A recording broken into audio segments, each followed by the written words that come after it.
கரூர் மாநகராட்சி சாதாரண கூட்டம் மற்றும் அவசர கூட்டத்தில் அனைத்து இந்திய அண்ணா திராவிட முன்னேற்ற கழகத்தின் சார்பாக நாங்கள் கலந்து கொண்டோம்.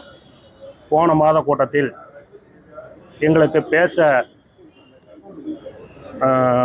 அனுமதி மறுக்கிறார்கள். ஒவ்வொருவரையும் நாங்கள் பேச எந்திரித்தால் உங்களுக்கு பேச அனுமதி இல்லை, நீங்கள் லெட்டர் கொடுத்தா தான் பேசணும்னு சொல்லி மேயர் சொன்னாங்க.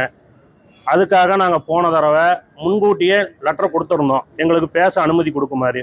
அப்போ போன கூட்டத்தில் என்ன பண்ணாங்க, நாங்கள் எந்திரிச்சு எங்களோட கோரிக்கை என்ன, மக்கள் பிரச்சனையை தான் பேச வரமோ ஒழிஞ்சு எங்கள் பிரச்சனையை நாங்கள் எதுவும் பேச வரல.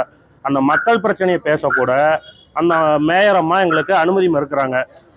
எந்த மாநகராட்சியிலையும் ஒரு மேயர் செய்யாத ஒரு இதை இவங்க பண்ணிகிட்டு இருக்காங்க. ஒரு கவுன்சிலர் பேசிகிட்டு இருக்கையிலேயே மேயர் வெளிநடப்பு செய்கிறது இங்கே மட்டும்தான்.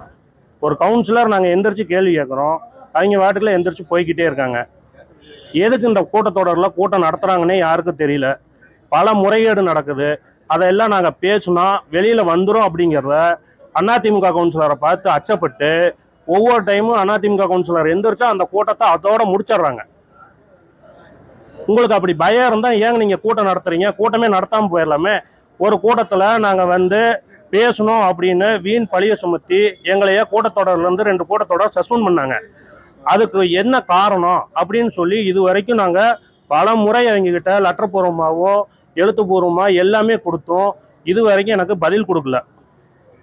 அதுக்காக நாங்கள் பேசாத ஒன்றுக்கே நீங்கள் ஒவ்வொரு டைமும் சஸ்பெண்ட் பண்ணுறோம், அதை பண்ணுறோம், அனுமதி மறுக்கிறோம் அப்படின்னு நீங்கள் ஒவ்வொரு டைமும் எங்கள் மேலே பொய் குற்றச்சாட்டு சுமத்துறீங்க. அப்படிங்கிறதுக்காக இன்று ஒரு நாள் நாங்கள் வாயே பேசலை, உங்களுக்கு என்ன செய்தோ செய்யுங்க அப்படிங்கிறதுக்கு இந்த மாநகராட்சியை கண்டித்து இந்த விடிய அரசை கண்டித்தும் நாங்கள் இன்னைக்கு கருப்பு துணியும் கருப்பு சட்டையும் அணிவித்து எங்களுடைய எதிர்ப்பை பதிவு செய்தோம்.